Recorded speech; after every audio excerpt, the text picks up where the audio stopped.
तेणु जो तिरंगा शोभा यात्रा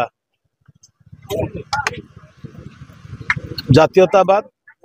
राष्ट्रवाद एवं राष्ट्र एकता एवं स्वाधीनता संग्रामी स्वाधीनता संग्राम रे धास देथिबा वीर योद्धा मानक उद्देश्य रे ये समस्त उद्देश्य को नहीं तिरंगा शोभा यात्रा ये गोटे महाशोभा यात्रा आरंभ होईछि। तेणु एथिरे समस्त पंचायत समस्त उत्साह सह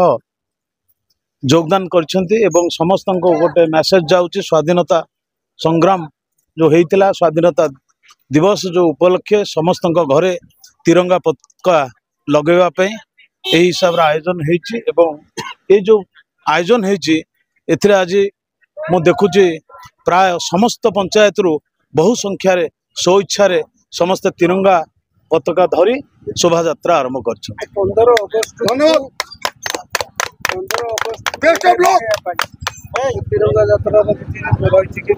निश्चित भाव में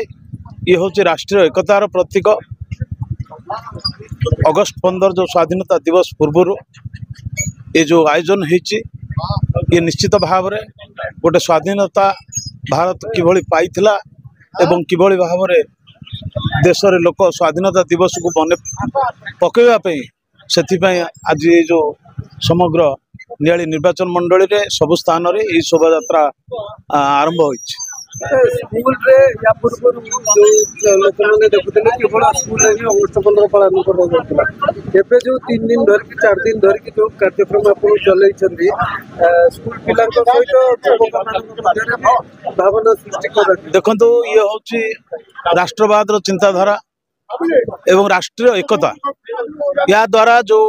मैसेज जाउछि ये गोटे समस्तंकर एकता पई ये उद्दिष्ट अच्छी। तेणु आपण देखिथिबे ए जो अल्प दिन तले जो ऑपरेशन सिंदूर अभियान आरंभ होइतला दल मत निर्विशेष रे समग्र देश रे जो एकतार भाव देखाइथिले सेठे पई ये आज समस्ते राष्ट्रर कथा जेतबेले चिंता करा जाउची कि राष्ट्र उद्देश्य रे जे कोनसी शोभा यात्रा करा जाउची एठी समस्त जनसाधारण आसी योगदान देउछंती। एतरे स्कूल हो किंबा कॉलेज रो छात्र माने होंतु गाँव रो लोक माने होंतु सर्वसाधारण साधारण लोकटी हो समस्ते एकत्रित होउछंती। ये गोटे एकता जो आह्वान दउची हमर स्वाधीनता दिवस संगे संगे ए जो एकतार आह्वान ए जो राष्ट्रवाद रो आह्वान ए जो जातीयतावाद जो लोकों मन रे आज जागी उठी से ये गोटे निश्चित भाव में ये गोटे प्रेरणा समस्त को दौच।